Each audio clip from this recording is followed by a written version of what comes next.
Well, folks, in today's video, we visit the Elmer train show in Gatineau, Quebec. This is a train show which comes around twice a year, and I filmed this show back in January, which tends to be the better of the two shows. The summer show doesn't have near to as many vendors. Anyways, this year's show was certainly excellent. There was a lot of great stuff here, so I saw some amazing things, and I ended up walking away with what I felt were some very good deals as well.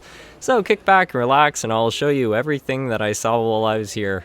So one of the first vendors I decided to check out is actually run by a local model shop called the Hobby Center, and whenever they come to these shows, they tend to bring almost all of their model railroading equipment, which means the selection is pretty good. I really liked these old River Rossi Canadian National passenger cars that they had.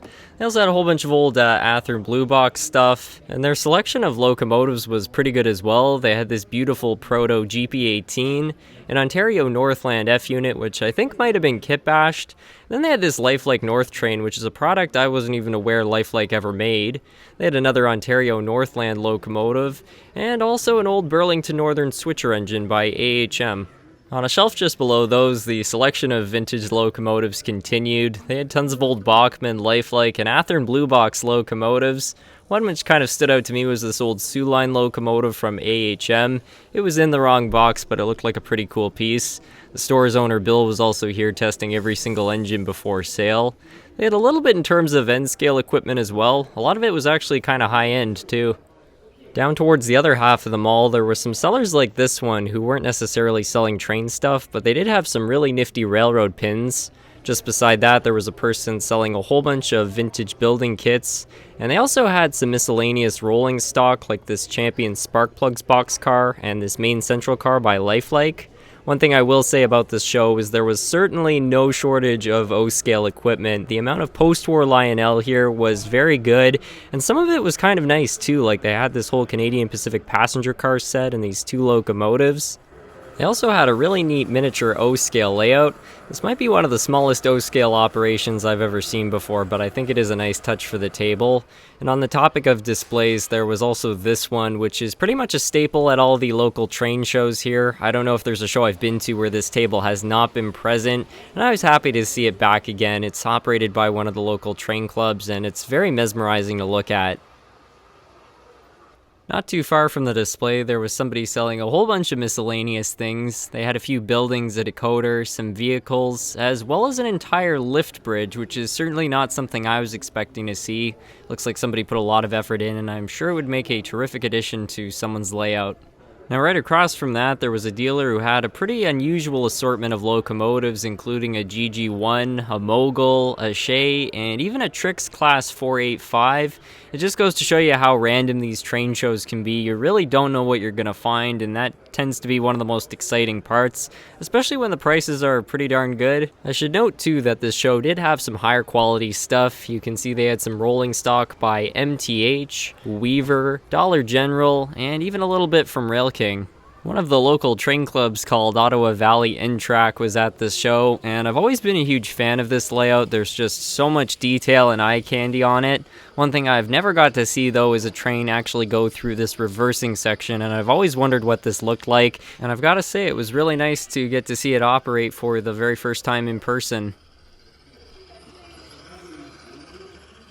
Another club layout I always like having a look at is the Mississippi Valley Associated Railroaders Club. I've shown their layout on the channel quite a few times before, but I don't ever recall seeing this aviation-themed module, and I thought I'd throw it in there in case there are any enthusiasts out there. Anyways, moving on to the last and final vendor. This is actually a guy I know. His name's Bob. He runs a YouTube channel of his own, and he mostly models O-scale stuff. So you can see there's a little bit of HO here, but the majority of stuff is O-scale, and it's also a little bit more high-end.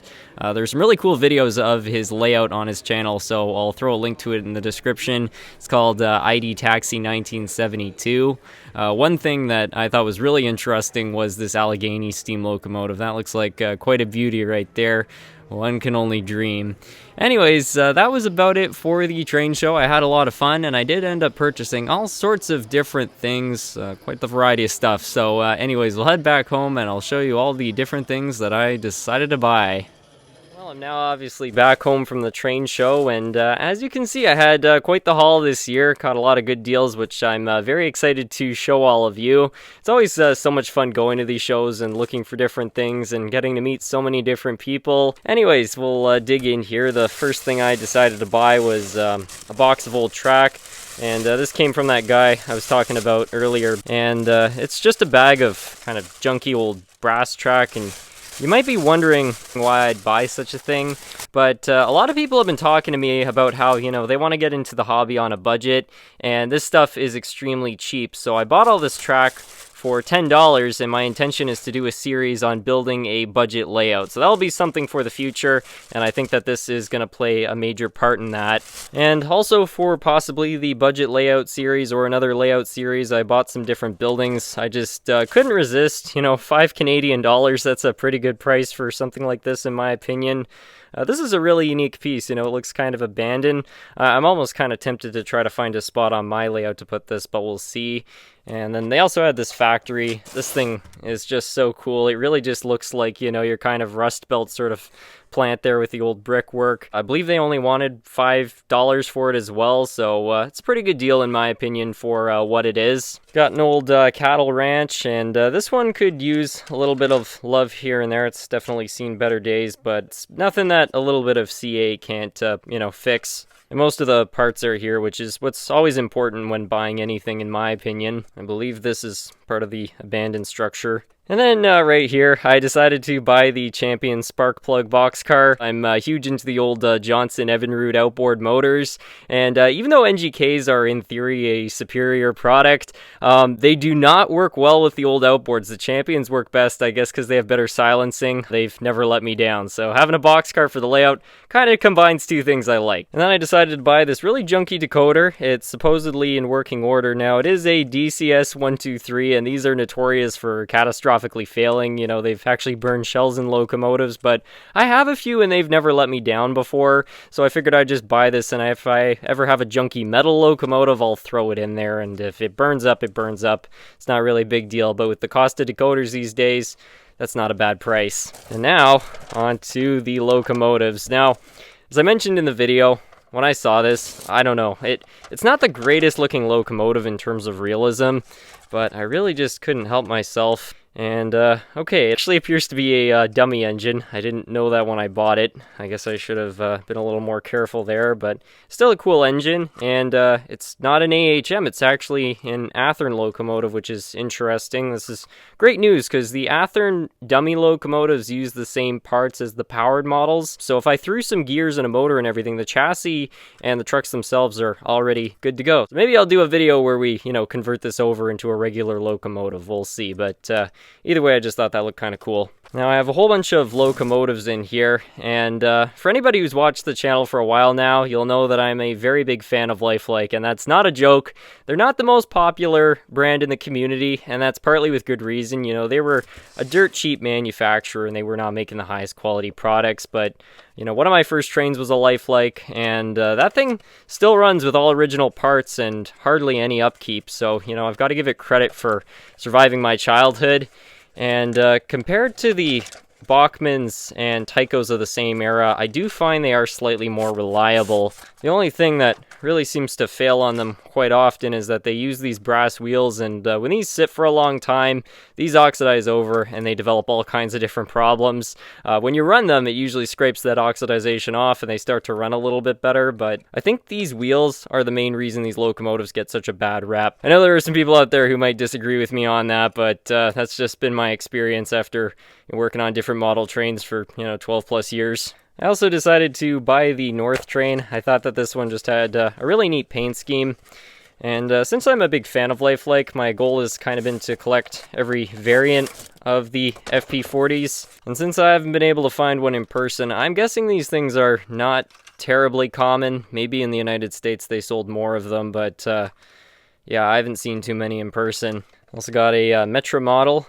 This one apparently runs okay. The owner of the store, Bill, he offered to test all of these locomotives, but I really like working on them, so I said no worries if they do or do not start. I'll try to get them working one way or another. That's kind of cool. And then finally, we got a California Transportation locomotive. This is another one which I wasn't even aware they made. I should also note, too, it's funny these are all American paint schemes, but these boxes all have a maple leaf, so they were sold under the Canadian division of Lifelike. It's interesting that they bothered to import them here. And, well, yeah, there it is. Anyways, why don't we take these 4 locomotives over to the track and see if they'll start or not. Time to see if the word life is really present in these Lifelikes. Okay, let's see if it starts on the first try here.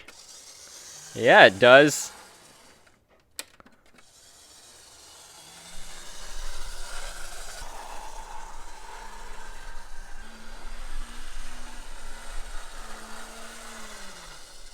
The revs are not perfectly even, but again, that's to be expected when you're dealing with wheels which look like that. If I polish these things up real nice, I bet we could actually turn this into a decent runner. I mean, it's got limitations based on what it is, but still, there's room for improvement. Anyways, let's see for the North train. Yep, starts on the first try. This one seems to run a little bit better. What do you think for the Metra? Yep. Okay, that one doesn't sound quite as healthy. This one's kind of doing the Tycho Tweety Bird thing. I don't know what that's all about. I haven't seen that happen with a Lifelike before. Probably just needs some oil, but I wouldn't mind having a gander through that gearbox at some point. And finally, we got the Caltrain.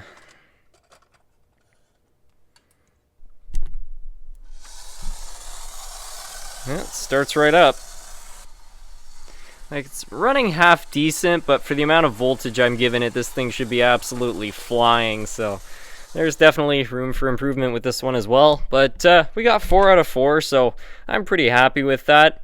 Anyways, that's going to be it for today's video. I hope you all enjoyed the tour of the train show and the haul.